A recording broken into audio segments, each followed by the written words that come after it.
በዚህ ሰሞን በሚዲያ እየተንሸራሸረ ያለ የነብዩ ክብርን የነካ ነብዩን አይደለም የደፈረው። ነብዩ ማይደፈር ስብዕናና ክብር ያላቸው ነው። አላህ ከፍ ያደረጋቸው ነብይ ናቸው ሰለላሁ ዐለይሂ ወሰለም። ምንም የሚሹ ሰው አይደሉም። ግን ድፍረቱኛን የክርስትና እምነት ተከታይ ወገኖች ቤተ ክህነት እስልምናን ስንሰብክም ስናስተምርም ሰዎች አምነውበት እንዲመጡ እንጂ ሰዎችን አስገድደን እንድናዝ የታዘዝንበት ዲን አይደለም። አድርገንም አናውቅ።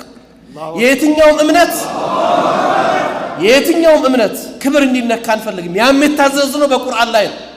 አላህ የሌሎችን እምነት አትሳደቡ እምነታችሁን ታሰድባላችሁና ጌታችሁን ታሰድባላችሁ ስላለ ይሄንን እናደርግም። ሰዎች በአስተምሮት ይጥሩ፣ ይስበኩ፣ አደባባዩን ይቆጣጠሩ፣ ችግር የለብንም። ሐቅ ያለው ሜዳው ላይ ይውጣ። ነገር ግን የእምነቱን ረምዝ ይሁን የእስልምና ከነፍሳችን በላይ የምንወዳቸው ነብይ አንድ አይደለም 100 ጊዜ ፊዳ የምንሆንላቸው ነብይ መንካት ግን የዚህ ኡማ ክብር መንካት ነው። ስለዚህ ዝም እንደማንል ሊያውቁት ይገባል። እንደ ተቋም እንቅስቃሴ ተጀምሯል። እስልምና ጉዳይ ተቋሙ ክስ ይመሰርታል። ይሄን ድርጊት ዛሬም ትናንትም በፈጸሙ ሰዎች ላይ የህግ አስከባሪ አካላቶች ሰዎቹ በህግ ቁጥጥር እንዲውሉ አላስፈላጊ ነገር እንዳይደረግ እንዲያደርጉ በህግ ተጠያቂ እንዲሆኑ እንጠይቃለን። ህጋዊውን ስርዓት ተከትለን እንሄዳለን። ይሄን ያነሳሁት እናንተ ወጣቶች ዲናችሁን ስተው ይሄ ነው ማንነታችሁ የሚመጣው። እናንተን የሚደፍረው በማንነታችሁ አይቶ ነው። ስለዚህ በእናንተ ዘመን ነብዩ መነካት ሞት ነው። ይሄንን አስቡት። ለሩማት ላይ እነዛን 50 ሩማቶችን ሲያስቀምጧቸው ወስያቸው ምን ነበር? በሞት እንኳን ቦታ አትልቀቁ ነው አይደለ? በሞት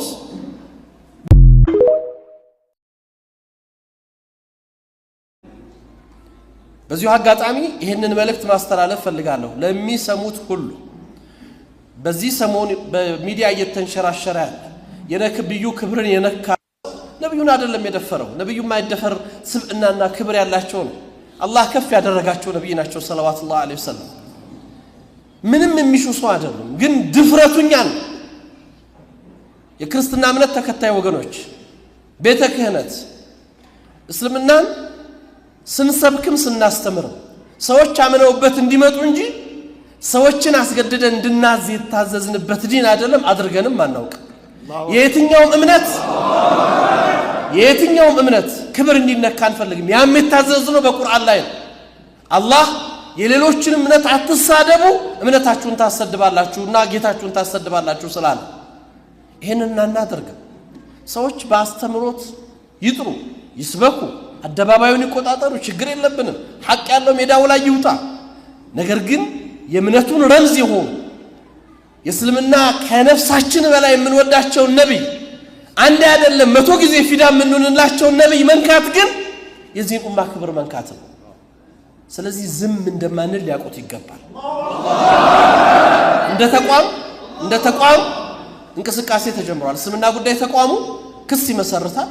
ይሄን ድርጊት ዛሬም ትናንትም በፈጸሙ ሰዎች ላይ የህግ አስከባሪ አካላቶች ሰዎቹ በህግ ቁጥጥር እንዲውሉ አላስፈላጊ ነገር እንዳይደረግ እንዲያደርጉ በህግ ተጠያቂ እንዲሆኑ እንጠይቃለን። ህጋዊውን ስርዓት ተከትለን እንሄዳለን።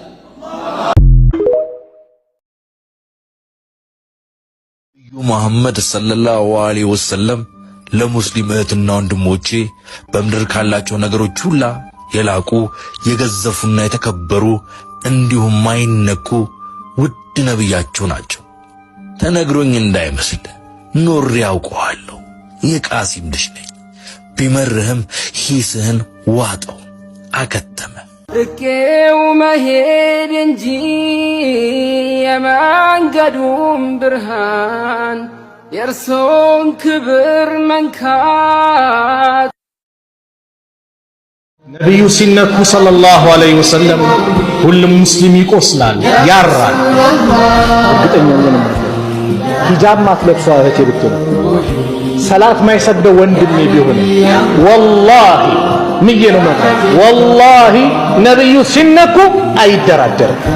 ነብዩ ዐለይሂ ሰላቱ ወሰላም የእሳቸው ክብር ሲነካ በመላው ዓለም ላይ ያለ ሙስሊም በአጠቃላይ ሁሉም ልቡ ይደማል። ግን አንድ ሊያውቁት የሚገባ ነጥብ አለ። ነቢዩ ሰለላሁ ዐለይሂ ወሰለም በተነኩ ቁጥር በተሰደቡ ቁጥር ወላሂ በሙስሊሙ ልብ ላይ የነቢዩ ፍቅር እየጨመረ ይመጣል። ይሄን ሊያውቁት ይገባል። ሰሃቦቹ ሕይወታቸውን ለመስጠት ብቅ እንዳሉት ሁሉም ለነቢዩ ይዘጋጅ። ረሱልን ነቢዩ ሲሰደቡ ረሱል ክብራቸው ላይ ሰዎች እንደፈለጉ ሲሆኑ ወላሂ መጀመሪያ የሚቆረቆረው ቅጡ ያልገባው የእርሶ ክብር ዋጋ አንድ ሐሙስ የቀረው ይህ ተራ ጠውላጋ አፉን በመክፈቱ ስድብ በማውራቱ ይበላሻል እንጂ የገዛ ሕይወቱ ዝቅ አያደርገውም ያንቱን ክብር ሞገስ ከፍ ብሎሃልና ቢሊየን ልብ ላይ በፍቅር በመንገስ አላወቀም እንጂ እንኳን ብርቱ አማኝ የኔ አይነቱም ሰነፍ በርሶ ለመጣ ከፊት ለመሰለፍ ወደ ኋላ አይልም ምንም ይጋፈጣል። ወትሮስ ካንቱ ክብር ምን ነገር ይበልጣል?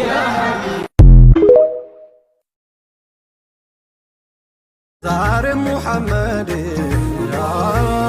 ነገ ሙሐመድ አሁን ሙሐመድ أعوذ بالله من الشيطان الرجيم بسم الله الرحمن الرحيم حميم تنزيل الكتاب من الله العزيز الحكيم إن في السماوات والأرض لآيات للمؤمنين وفي خلقكم وما يبث من دابة آيات لقوم يوقنون واختلاف الليل والنهار وما أنزل الله من السماء من رزق فأحيا به الأرض بعد موتها وتصريف الرياح آيات لقوم